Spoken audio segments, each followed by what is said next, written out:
ભાઈ જેવા કેટલાય લોકોને પ્રેરણા આપી સેંકડો તળાવો બનાવવાનું કામ Narendra Modi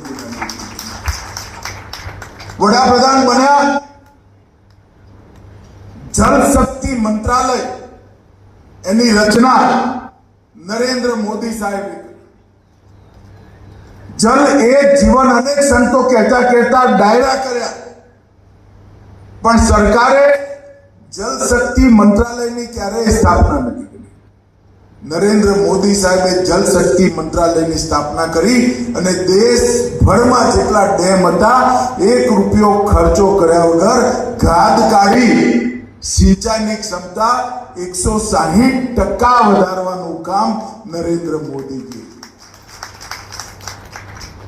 drip irrigation system, sprinkler irrigation system, catch the rain અભિયાન, ટીપે ટીપું જમીનમાં પાછું જાય એની વ્યવસ્થા કરી. આજે હું આવતા સૌજીભાઈને પૂછતો હતો કે ભાઈ આ તમે ગાગડિયા નદી નવી ફરીવાર પુનર્જીવિત કરી, આ 21 એકરનું એક 360 મીટર લાંબુ 260 મીટર પહોળું અને 4 મીટર ઊંડું તળાવ બનાવ્યું, કરોડો ગેલન પાણી આની અંદર થવાનું, જિલ્લામાં શું અસર થઈ? ત્યારે એમને કહ્યું કે સાહેબ અમારા પાણીના દર 500 ફૂટ ઉપર આવી ગયા અને આજે કૂવા જીવતા થઈ ગયા. બોરવેલ બનાવવો ના પડે એવા પ્રકારની વ્યવસ્થા કરી અને 208 સરોવર એક જીવનમાં બનાવવા એ બહુ મોટી વાત છે. છતાંય નમ્રતા જુઓ ભાઈ, સૌજીભાઈ કહ્યું મેં તો અરજી નથી કરી, મને પદ્મશ્રી આપી દીધો. સૌજીભાઈ 208 સરોવરને જલ સંચય માટે આટલું કામ કર્યા પછી તમારે અરજી કરવી પડે તો અમારી સરકાર નકામી ગણાય. સરકારના જો ના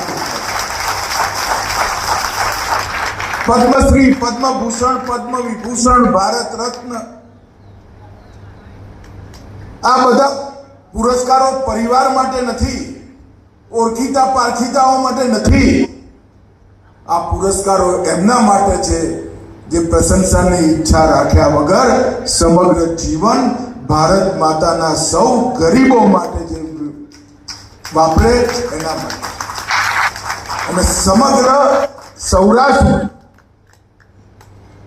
આ સંસ્કાર પાણી બચાવવાના આજે નવી પેઢી જોડે પણ પહોંચ્યા છે અને હજારો સંતોએ, હજારો ડાયરા કરવાવાળા લોક કલાકારોએ પાણીની જરૂરિયાતને લોકો સુધી પહોંચાડવાનું કામ કર્યું છે.